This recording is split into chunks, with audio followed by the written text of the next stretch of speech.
Buenos días, pues ahí lo tiene, bienvenidos. Soy Patricio de la Fuente González Carga y me da muchísimo gusto a nombre de este gran equipo saludarlos. Y hoy pues tenemos a un invitado que viene de un proceso electoral muy interesante. Antes de preguntarle a Gerardo Aguado, al diputado local electo, a qué sabe el triunfo, él se ha pronunciado algunas veces de manera muy inteligente y profunda sobre a qué sabe la derrota. ¿A qué sabe la derrota? Bienvenido. ¿Cómo estás, mi querido Pato? Gusto, Qué gustazo. No, encantado de estar aquí contigo. Encantado. Qué interesante pregunta. Yo creo que tanto de la derrota como del triunfo, más que encontrarle un sabor como tal, se aprende mucho de una o de otra. A mí la derrota del año 2020 me ayudó muchísimo. Fue una campaña que además disfruté mucho en aquel momento. Sí, la recuerdo bien. La disfrutamos muchísimo, aprendí muchísimo y eso es lo que destaco en general de ese proceso y del resultado, el aprendizaje, que fue enorme. Creo que si no hubiera participado en esa del 2020, a lo mejor hoy no estaría aquí. Y las victorias tienen otro tipo de aprendizajes, pero de las dos hay aprendizajes, las dos son parte de un proceso, las dos son parte del camino que te va a llevar a tu meta a final del día. Entonces, yo tanto de la victoria como de la derrota destaco principalmente aprendizaje en uno u otro sentido, en uno u otros conceptos, y hay que aprender dentro de todo, a pesar de lo doloroso que puede ser una derrota, porque así nos han programado a los seres humanos, nos han programado que la derrota es mala y la victoria solamente es buena, pero hay que sacarle el mayor jugo a cualquiera de las dos circunstancias. Y las dos las he aprendido a disfrutar de alguna manera. En mi vida me ha tocado perder muchas veces, pero también, gracias a Dios, me ha tocado muchas veces ganar. Y en las dos debe haber un momento a la reflexión, a permitir que se estabilicen los ánimos y a sacar lo provechoso de ambos resultados. Eres un panista de cepa, nadie duda, nunca ha puesto en duda tu militancia y es muy importante la lealtad siempre es importante. Yo creo que sin lealtad no puedes ir a ningún sitio. O sea, todo puedes extraviar en la vida menos la lealtad. Tú eres leal a tu casa. Ahora, te toca un ejercicio que no es novedoso para el PAN. Digo, nos tocó en el Frente Ciudadano por México, recordarás aquella intensa campaña de 2018, yo también estaba participando en política activa en aquel entonces, sí. Y fue un gran aprendizaje, pero a veces las coaliciones no son sencillas, sobre todo para un PAN que pues históricamente aquí en el estado pues tuvo un crecimiento exponencial y ha tenido una presencia muy importante. Ahora, ¿cuál es la curva de aprendizaje que te deja ahora sí que este escenario de coaliciones en esta pasada contienda? Creo que después de esta contienda, en donde fuimos por primera vez aquí en Coahuila en una alianza entre PAN, PRI y PRD, los tres en conjunto, más bien se concretan varias hipótesis o varios pensamientos que los habíamos tenido en papel, pero no los hemos llevado a la práctica, que es principalmente, creo que siempre dejará mejores dividendos cuando piensas en el beneficio colectivo por sobre el individual. Claro. ¿A qué me refiero? A que para nosotros mucho tiempo hubiera sido impensable que el PAN fuera una alianza con el PRI, porque habíamos sido adversarios políticos y sobre todo aquí en Coahuila, históricos, acérrimos, ¿no? Sí. Históricos. Pero al final de cuentas, el tablero a partir de 2018, el tablero electoral fue cambiando, fue evolucionando. O sea, es decir, las circunstancias geopolíticas hoy en el país no son las mismas que teníamos hace 6 o 12 años, cambiaron. Y uno de los conceptos básicos en la política es la capacidad de adaptabilidad. En la vida y en la política, pero en la política se maximiza. La flexibilidad, es decir, la adaptabilidad es a la vida como la rigidez es a la muerte. Una hoja cuando se seca, muere, se desbarata, pues está rígida. Un ser vivo cuando muere queda rígido. Entonces, la adaptabilidad, la flexibilidad es a la vida. Entonces, los partidos políticos tenemos que adaptarnos a las circunstancias y es lo que pasó con PAN y PRI. Decidimos adaptarnos a las circunstancias de lo que estaba ocurriendo en el país y es como se forma esta gran alianza Va por México a nivel nacional primero, que en 2021 resulta exitosa y en 2022 también, porque específicamente en 2021 se logró frenar una mayoría unas 2/3 partes del grupo en el poder, del oficialismo que lo representa Morena y López Obrador en la Cámara de Diputados, y eso frenó iniciativas como la reforma eléctrica, reformas constitucionales, la reforma electoral, la desaparición del INE. Es decir, sí funcionó. Ese es el ejemplo base, pues, para poder tomar decisiones posteriores. Y dado que funcionó, pues decidimos aquí en Coahuila privilegiar el beneficio del Estado, el bien común, por su interés particular y partidista. Y en este ejercicio buscamos las coincidencias con el PRI, con el PRD, y al final de cuentas nuestra coincidencia es que había algo mucho más grande que los partidos, algo mucho más grande que se llama Coahuila. Y luego de los resultados apabullantes, un gran resultado, sí, que lejos de echar las campanas al vuelo, nos obligan a tener una gran responsabilidad, a dar nuestra mejor versión, a no fallarle a los coahuilenses por la confianza y por las altas expectativas que generamos durante la campaña de la mano de Manolo Jiménez, que fue un extraordinario candidato.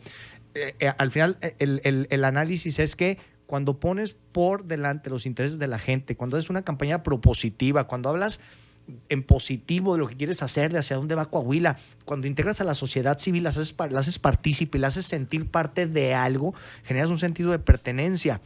Y eso, a final de cuentas, lo logramos porque PAN, PRI, PRD logramos comunicar y logramos sumar además sociedad civil. Entonces, al final de cuentas, funcionó.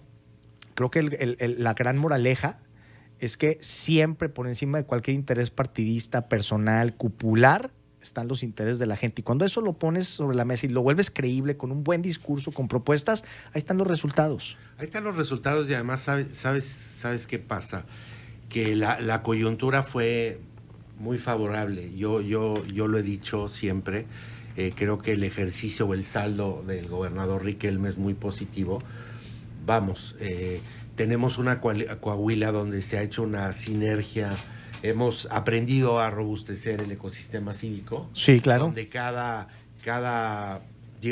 entidad hace su rol. No estamos esperando. El gobierno hace su parte a los dos niveles que tenemos aquí. El empresariado hace el propio, los medios de comunicación, la sociedad civil organizada. Eso ayuda a robustecer, a blindar Coahuila además por otros factores, y eso yo creo que puso sobre la mesa una reflexión en el electorado que fue: ¿queremos seguir como estamos? Bien, nunca estaremos en un escenario perfecto, pero ¿queremos seguir así o queremos explorar otros escenarios de los cuales hemos visto saldos, pues sobre todo en materia de seguridad, Gerardo, no favorables y sí muy preocupantes? Sí, que era el ejemplo que durante toda la campaña pusimos de nuestros estados vecinos, como Zacatecas, sí, Tamaulipas. Tamaulipas había logrado hacerle frente a esta histórica violencia que se había vivido en la entidad cuando llega Cabeza de Vaca a gobernar, y prácticamente al mes de haber tomado protesta el nuevo gobernador, que es emanado de las filas de Morena, regresaron los narcobloqueos, la inseguridad, bajó nuevamente el tránsito de los turistas que iban a los Estados Unidos. Es decir, retrocedieron 6 años de lo que se había logrado hacer en 6 años, se retrocedieron, ¿no? Retrocedió el Estado en esa materia. Zacatecas está por las mismas, Sonora no se diga, era un estado vecino, muy similar, pues, más bien a Coahuila, en cuanto a crecimiento económico, índices de seguridad, casi la misma cantidad de municipios, etcétera. Y hoy está viviendo una crisis importante. Pues aquí lo vivimos en Coahuila. ¿Qué le vamos a platicar, claro, a nuestros radioescuchas? Aquí lo vimos en Coahuila en el 2008, 2009, 2010. Estuvo terrible la inseguridad y todos los problemas que ocasiona. Es un efecto dominó. A partir de la inseguridad se ocasionan problemas económicos, sociales, de tejido social en lo general. Bueno, así está Sonora hoy, así están esos estados. Hoy era muy importante para Coahuila, teniendo el antecedente de 6 años de buen gobierno de Riquelme, donde supo hacer política y refinarse en el ejercicio supo político, sumar y crecer como político, sí, en el ejercicio, porque se dio cuenta que esa era la solución. Hoy vivimos en una etapa en el país, y creo que en el mundo, de pluralismo democrático. O sea, quien piense que el sistema, a como era antes, pudiera funcionar hoy en día, en donde las decisiones se tomaban de manera unilateral, solo con el gobierno, de puertas para adentro, eso ya no existe. es ingenuo pensarlo. Hoy vivimos un pluralismo democrático y una democracia participativa en donde tienes que hacer a la sociedad civil parte de. Esto lo entendió Riquelme, esto lo ha entendido Manolo. Cuando fue alcalde, Manolo incluso tenía un comité de viabilidad financiera. Ahí se decidía cómo se iba a gastar el dinero público. La Contraloría era ciudadana también. Riquelme hizo una gran sinergia con los empresarios, con los grupos industriales, con la sociedad en general, los colectivos, las asociaciones civiles, las cámaras empresariales. Cuando tú sumas a la sociedad, y te lo decía hace un momento, la vuelves parte de algo, tiene sentido de pertenencia. Se siente... ¿Y sabes qué pasa con eso?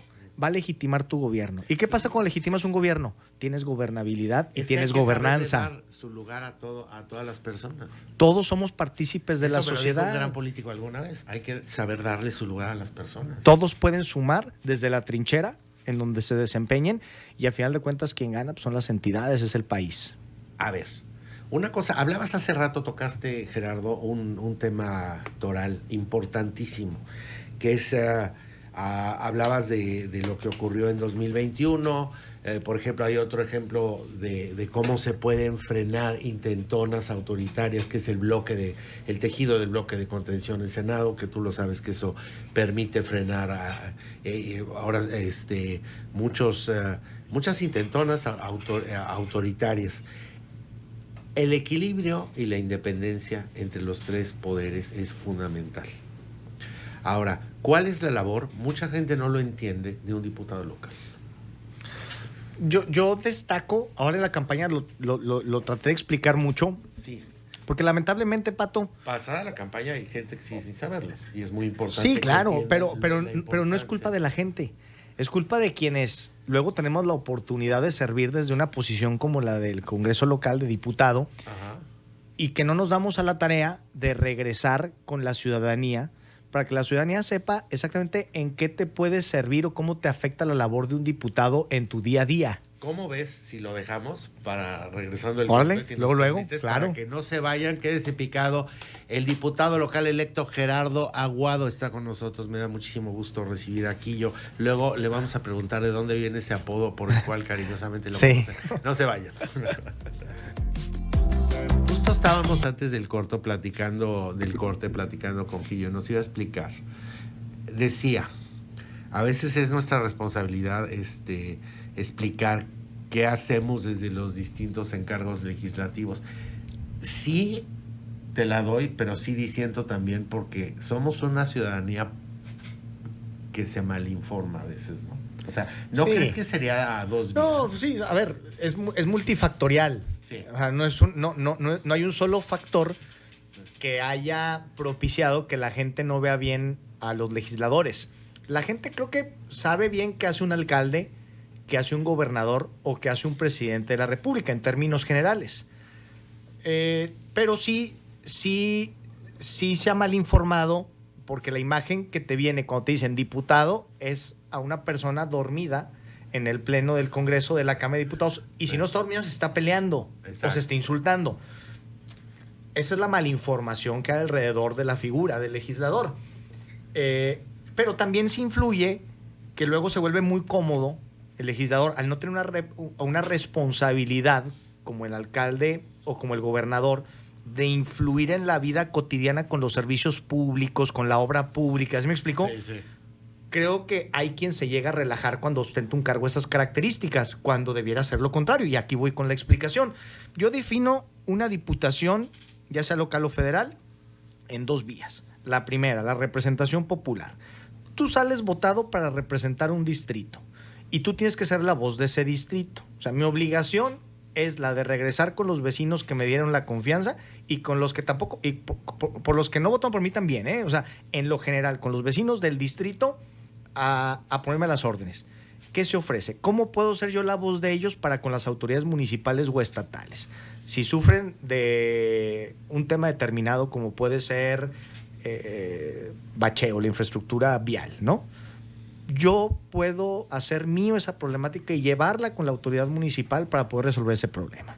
Si el tema es el alumbrado público, la electrificación, el agua, lo que sea, la seguridad, yo hago mío ese problema y lo llevo a las autoridades hasta que se resuelva. Es decir, soy el puente entre la ciudadanía y la autoridad, ya sea municipal o estatal. Esa es la primera vía. La otra vía es lo que se hace en el Pleno del Congreso y en las comisiones, que es específicamente las leyes, las reformas a la ley, la discusión y el debate. Por un lado, tenemos la facultad de reformar y hacer leyes nuevas. Sí te ayuda a estar en vinculación con la sociedad y con los distintos grupos, porque las necesidades las puedes ir transformando en leyes también. Pero también es cierto que no todo se trata de hacer leyes, porque entonces estaríamos hablando de un Congreso sobrelegislado. Y no hay necesidad, no son carreritas, no es una competencia a ver quién hace más leyes, porque luego se convierte en un Congreso de ocurrencias, y no es así. Pero se pueden hacer reformas que tengan impacto en la vida de la gente, y esa es una de las principales funciones que tienes en el Pleno. La otra es que el Congreso funciona como una caja de resonancia. Lo que ocurre en la vida pública se debate y se discute en la máxima tribuna, que es el Congreso. Y ahí, a través de puntos de acuerdo, de posicionamientos, es cuando generalmente se hace el debate parlamentario, la exposición de las ideas, y siempre hay un orador o a favor o en contra de determinado tema. Cómo se gastó el presupuesto, si determinada obra fue correcta la decisión de hacerla, si determinada decisión de un gobernante fue la apropiada, y ahí se discute, se dirime y se llega a un acuerdo o se somete a votación determinado punto de acuerdo o determinado pronunciamiento. Es decir, el Congreso funciona también como una caja de resonancia, y esa es la otra vía en la que trabajamos los diputados. Es decir, ponemos los temas públicos en la mesa, discutimos, y eso abona la vida democrática, porque de ahí la prensa y las redes sociales recogen las impresiones de lo discutido en el Pleno del Congreso, y eso genera opinión a la ciudadanía. Por eso es tan importante el nivel del debate. Si son descalificaciones, si son vulgaridades las que vas a debatir, pues eso es lo que va a salir en la prensa. Por eso luego la gente es lo que lee y tiene esa mala impresión de los legisladores. Pero sí nos preocupamos por estudiar, por elevar el nivel del discurso y del debate parlamentario, pues es lo que la gente va a ver. Y entonces, entre el trabajo de calle, de regresar a las colonias, más un buen trabajo parlamentario legislativo de calidad y de buen nivel, pues va a ir levantando la percepción y la imagen del legislador. Ahora, de acuerdo, y de acuerdo también con la independencia entre los poderes. Tienes una muy buena relación, percibo, con nuestro gobernador electo, con Manolo Jiménez, que por cierto, entre los pendientes que tengo es felicitarlo. Muy bien. Igual como te felicito Gracias. a ti, Gerardo. ¿Serías capaz de decirle que no en algún momento o de disentir con él? Yo creo que la política, esa pregunta me la han hecho mucho, ¿no? Sobre todo cuando anduve en campaña, en distintos sectores de la sociedad me decían, bueno, ¿y si hay algo que nos afecte a nosotros, pero que el gobernador quiere impulsar, tú cómo vas a actuar? O sea, vas, independientemente de lo que nosotros digamos como tus representados, vas a irte más del lado del gobernador, o realmente vas a llevar sobre la mesa nuestro sentir.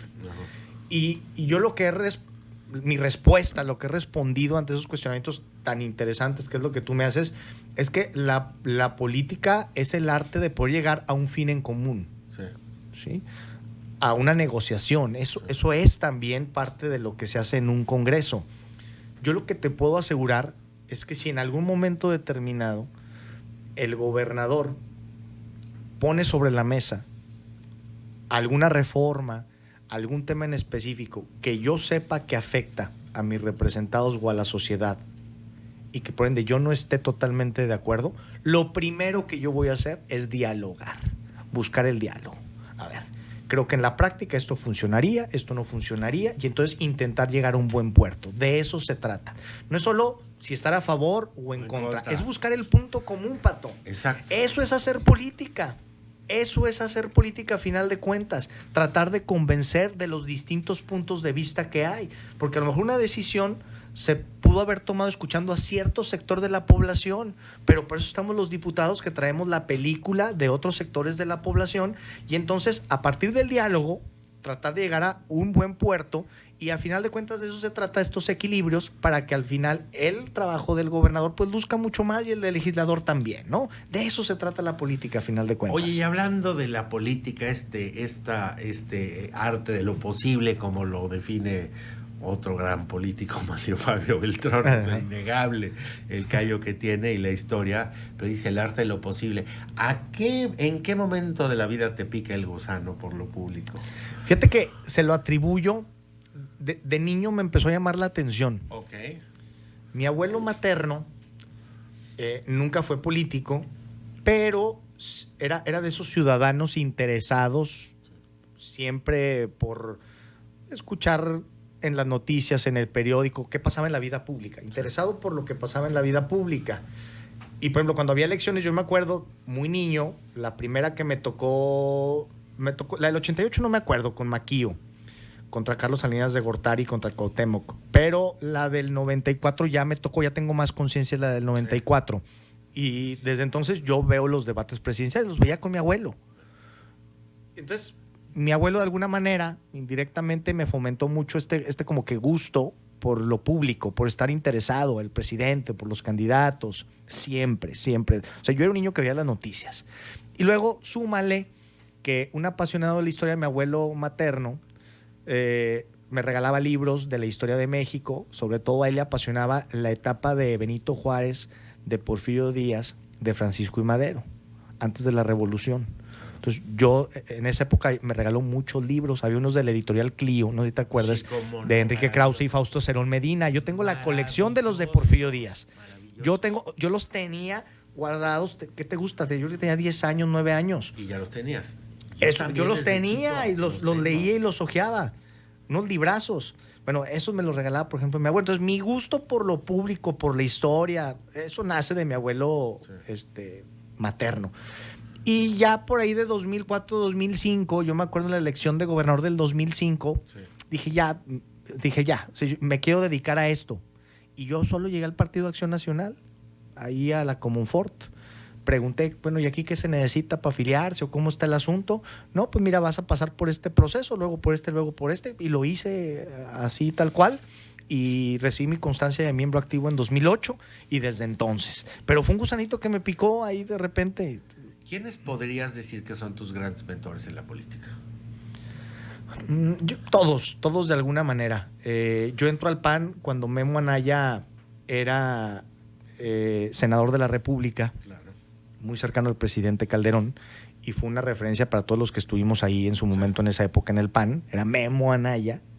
Había sido alcalde, había hecho un gran papel, un alcalde muy joven además, muy joven, que hizo mucha obra, hizo un gran gobierno. O sea, ya viéndolo en frío, sin que te ganen las pasiones políticas, fue un gran alcalde. Yo le titulé muy bonito en la entrevista. Fíjate que le hice una entrevista, para el siglo de Torreón.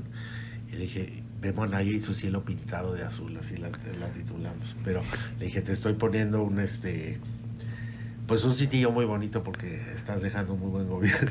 No, Memo fue un muy buen alcalde y es un muy buen político. Sí. Me tocaba Cermeño en ese entonces, también era la leyenda aquí en Torreón, ya estaba de embajador en España, había sido presidente en la Cámara y ahí le había tocado tomar protesta en esta accidentada toma de protesta de Felipe Calderón cuando toma la tribuna.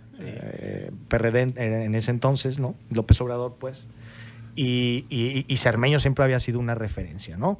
Del partido. Y luego ya venían actores en aquel momento con mucho empuje, que eran Chuy de León, por ahí ya se asomaba Marcelo también, y es con los que yo crecí. Y de la política nacional, indudablemente, y es alguien a quien cito mucho cada que puedo, es Carlos Castillo Peraza. Carlos Castillo Peraza, para mí, de los últimos grandes pensadores y filósofos que ha tenido el Partido Acción Nacional. Para mayor referencia, él fue presidente nacional del PAN y un gran político y filósofo intelectual de la época moderna, mi mayor referencia a nivel nacional.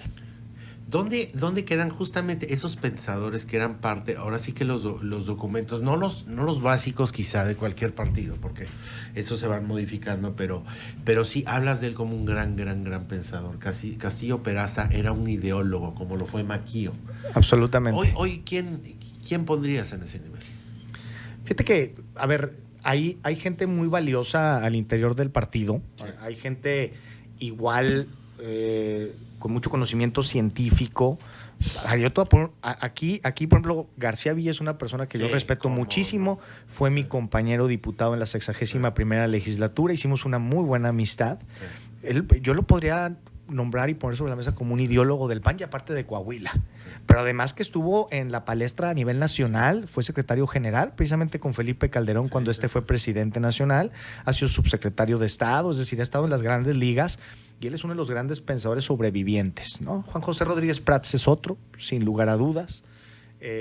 Aunque no es del PAN, yo creo que Porfirio Muñoz Ledo es de los intelectuales que le sobreviven a la política, sin lugar a dudas.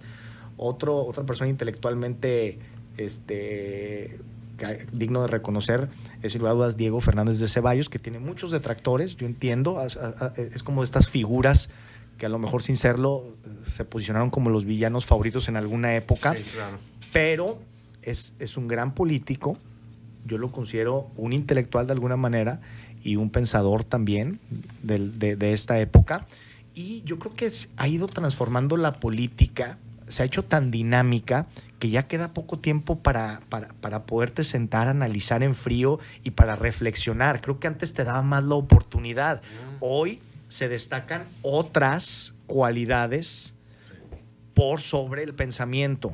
No quiere decir que no las haya, pero a lo mejor hoy no salen a relucir tanto porque la propia dinámica ya te sugiere, es mucho más dinámica la política hoy en día, entre las redes sociales, las ruedas de prensa, las coberturas, todo en lo general es mucho más dinámico. Entonces, creo que hoy no resalta tanto una figura o varias figuras de pensamiento, de ideologías, como lo había antes, por la misma dinámica. Pero no quiere decir que no las haya, hay gente muy valiosa por ahí. Ya estuviste en Gerardo, en esta dinámica de estar a dos aguas, que es ir recordémosle al auditorio y a quienes nos escuchan, a los jóvenes particularmente, que el Congreso del Estado está en Saltillo. Sí. Tú estás en Torreón. Sí. ¿Cómo esta dinámica la vez pasada, bueno, ya tu familia y tú ya tienen experiencia, ¿qué tanto trastoca, sobre todo ahora que tus hijos han crecido? Esto de tener al papá unos días sí y otros días no. Digo, están acostumbrados a tener un papá que es una figura política, además. Tan chiquitillas. Una tiene 5 y una tiene 3. Sí. A la primera. En redes, ¿no? Sí. Es una dinámica familiar. En Marinés. Sí. Parte. O sea, la columna vertebral en mi vida es la familia. Sí. Esa es la columna vertebral. O sea, de ahí parte lo demás.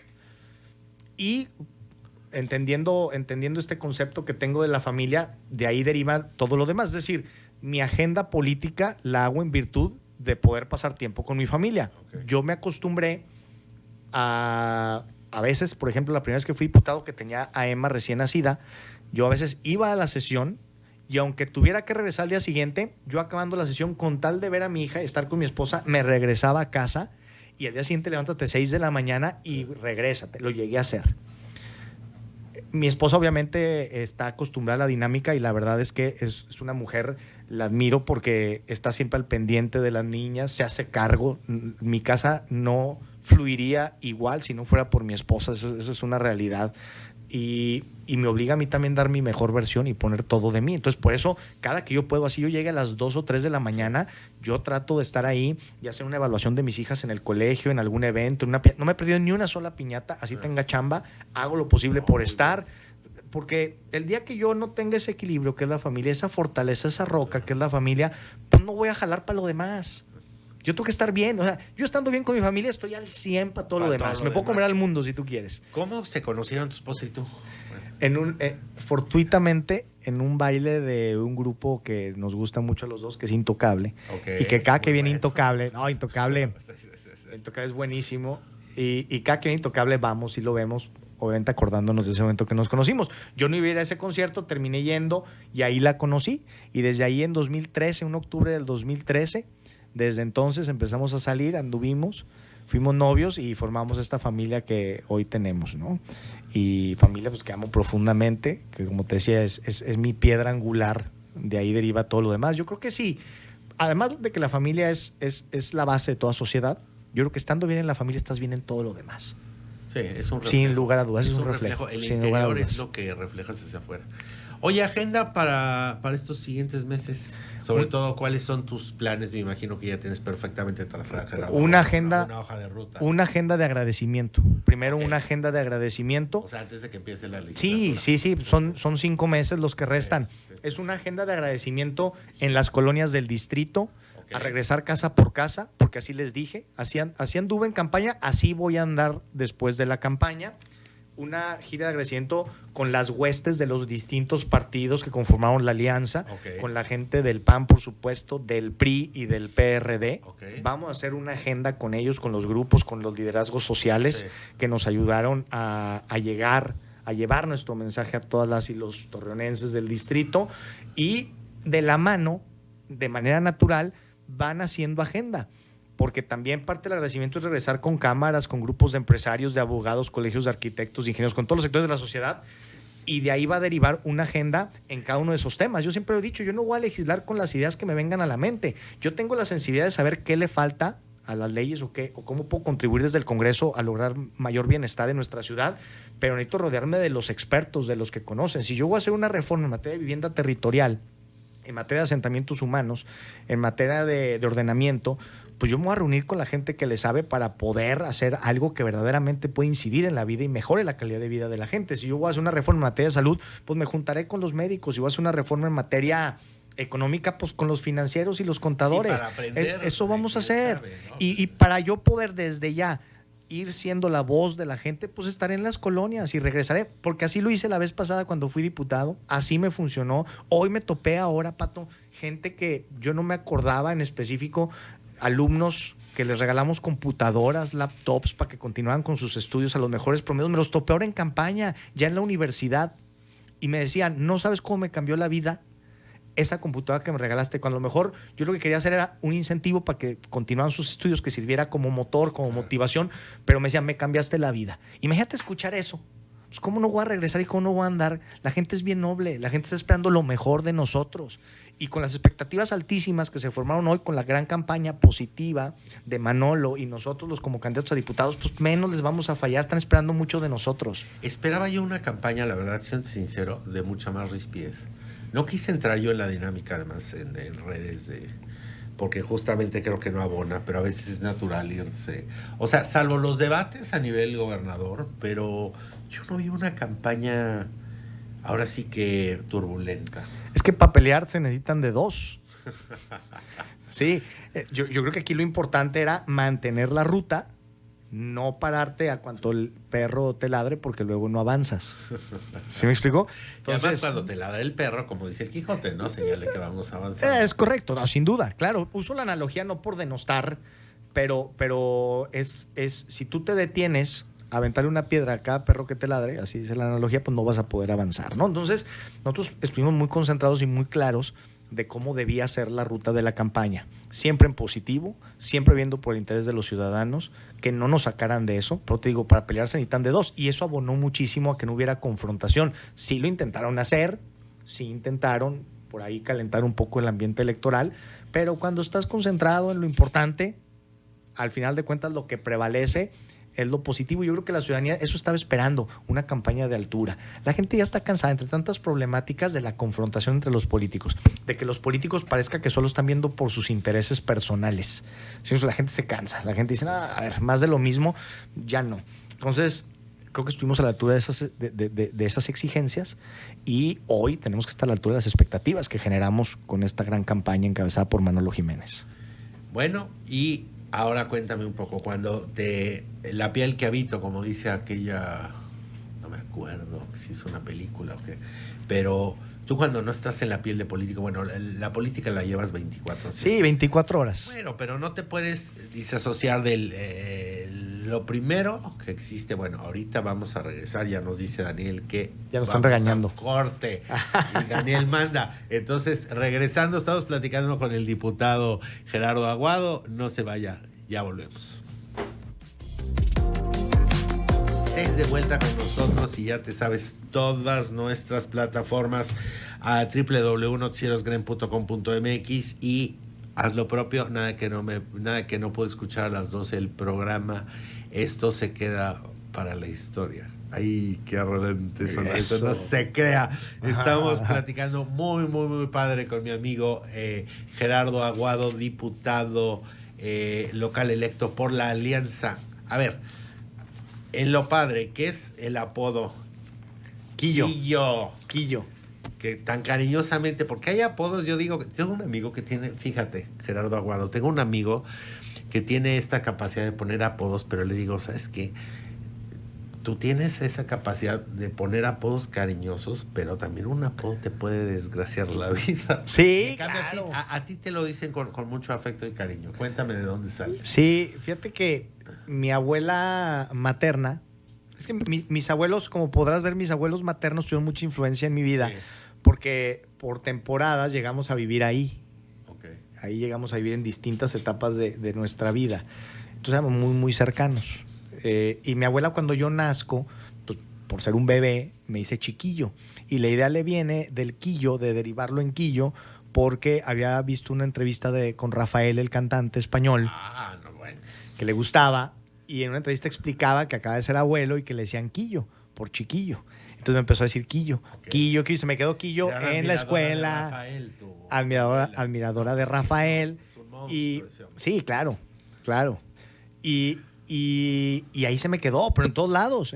No lo uso acá en la política. Todo el mundo me conoce como Quillo en política también. Todo el mundo me dice Quillo, pero no lo uso en los espectaculares ahora, por ejemplo. En la boleta tampoco lo utilizo para no confundir entre el nombre y el apodo. Sí, claro. Pero todo mundo que me conoce es Quillo y sin problema. Digo, me gusta que me digan Quillo. A ver, me hablabas, hablando de eso, hablábamos entre cortes de tu afición por los conciertos. ¿A dónde te gusta ir? ¿A dónde has viajado? ¿A lugares recónditos para ir a ver aquí? No tanto tampoco, No, pero, no, ya sé, pero- yo soy fan de Enrique Bunbury, te platicaba. Sí, me sí, gusta sí, sí, el sí. rock en español. Héroes del Silencio, Enrique Bunbury, Soda Stereo, Cerati, Robbie Draco Rosa. Porque es de nuestra Me gusta generación. Bueno, vas a Café cumplir Tacuba, 40 Caifanes, años. pero el más es Enrique Bunbury. Ese Sí. es el más. Ese de 2004 a la fecha he ido a todas las giras. La del año Ok. pasado se canceló. Ok.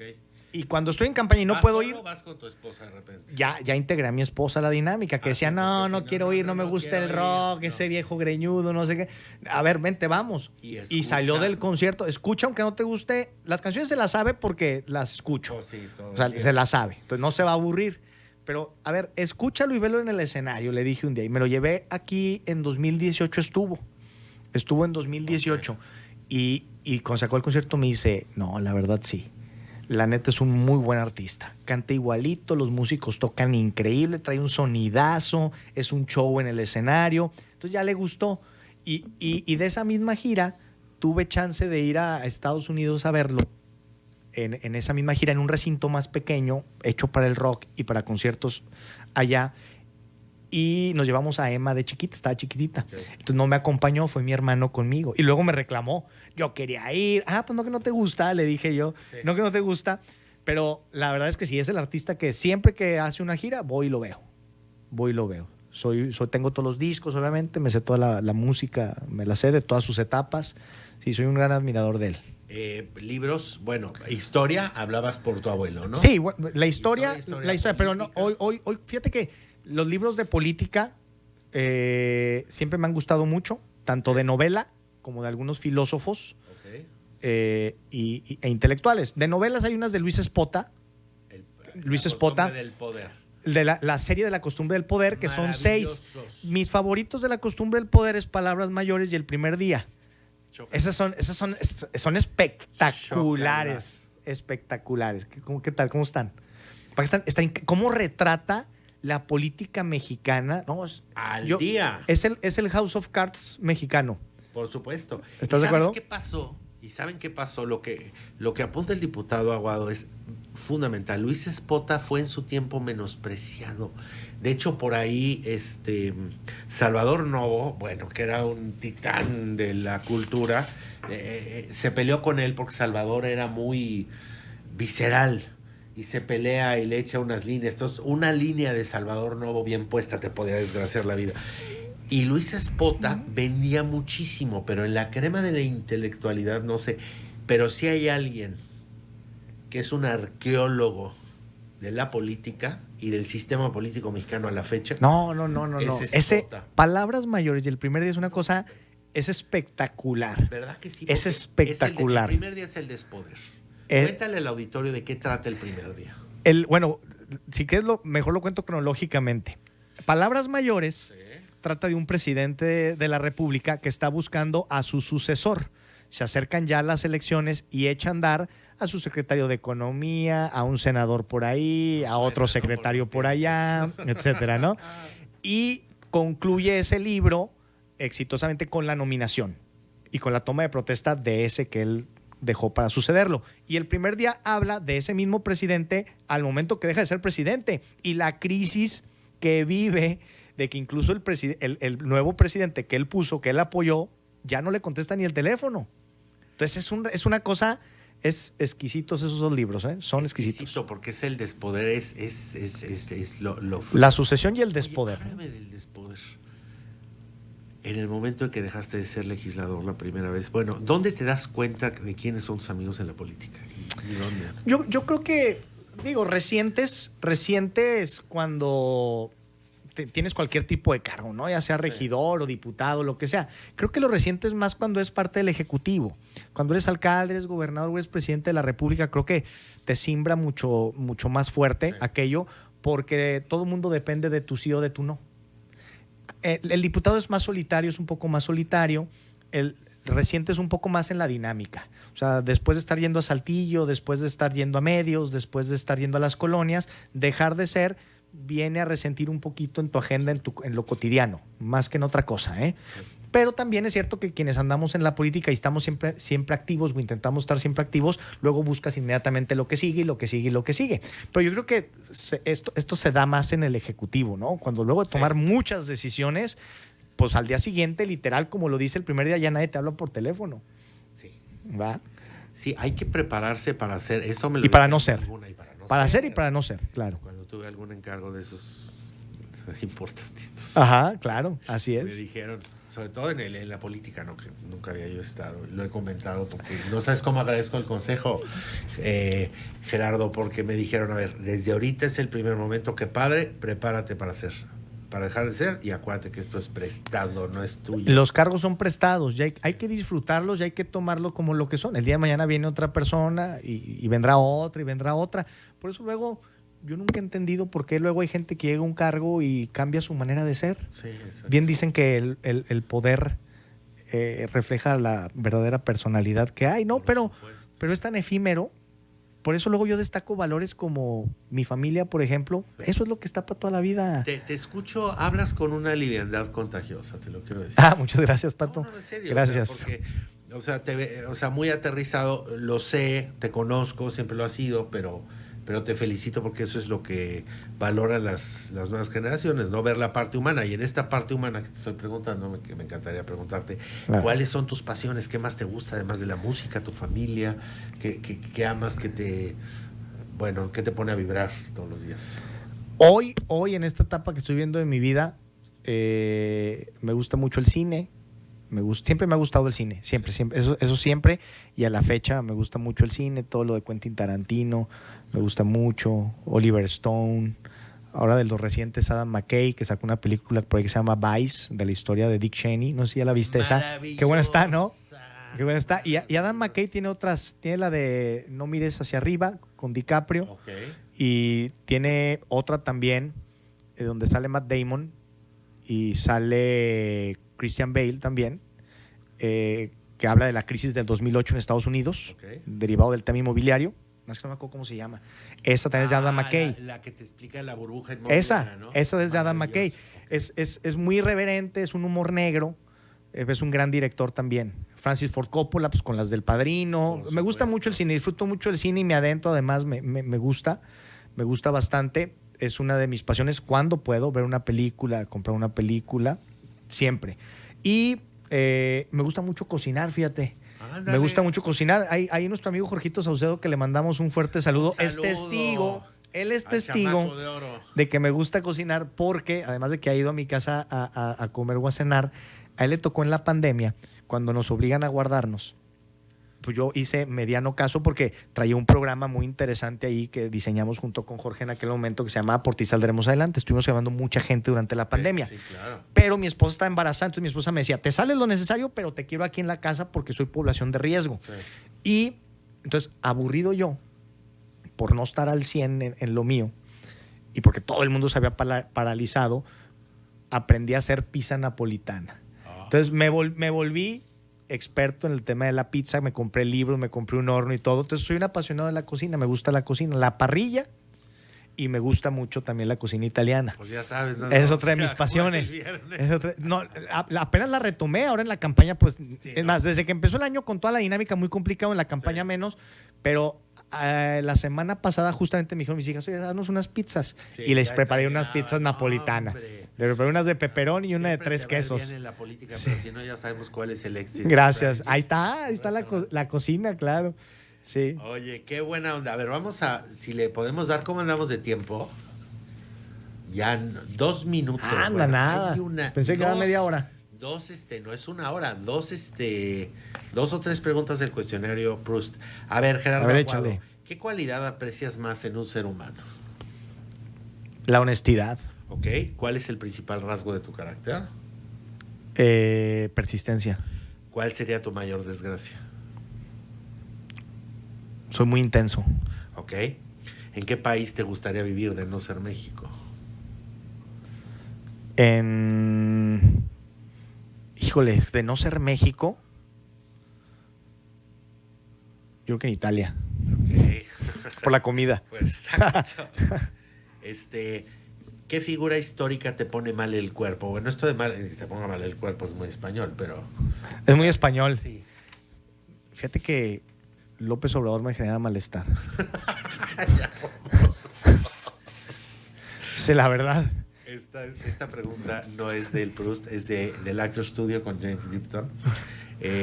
Dice así, al término de tu vida, que faltan muchísimos años, porque apenas vas a cumplir 40. Sí, 39. Te llevo 5.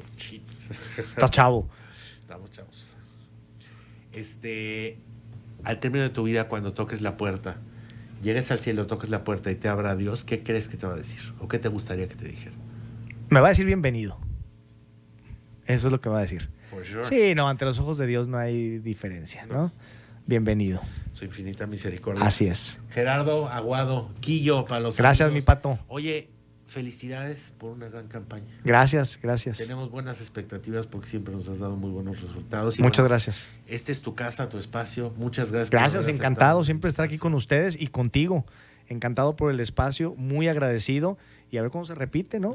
Pues y si no, pues organizamos algo, echamos una carnita asada o preparamos unas pizzas. Yo ya las ¿no? pizzas. Mira, Daniel está feliz aquí, gracias a Daniel Delgado. Gracias a Paulina Castro, a Lucía Olivares, a todo este gran equipo de Grupo Estéreo Mairán, por supuesto, gracias a nuestro invitado de lujo. Yo los invito a que se queden con la programación y nos escuchamos, si Dios nos da licencia, el siguiente lunes. Soy Patricio de la Fuente González Carga.